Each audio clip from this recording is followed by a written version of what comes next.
everyone, hope you're all doing well. I'm doing okay, holed up at home like I'm used to. Instead of doing another full video self-tape kind of thing, which this sort of is, I decided to focus my attentions on creating some graphics. And I was inspired by this post that had a bunch of different graphics of Broadway shows in the time of a pandemic.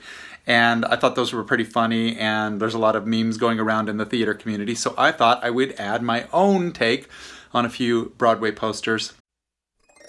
I created several funny, tongue-in-cheek graphics of alternative Broadway show posters in the time of the coronavirus.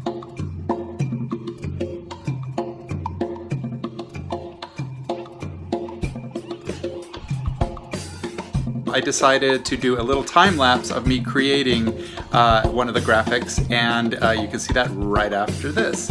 I hope you're all doing well. I really do, and let's weather this storm together and not lose sight of what's important to us. Thanks for everything, and I'll talk to you soon.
Bye.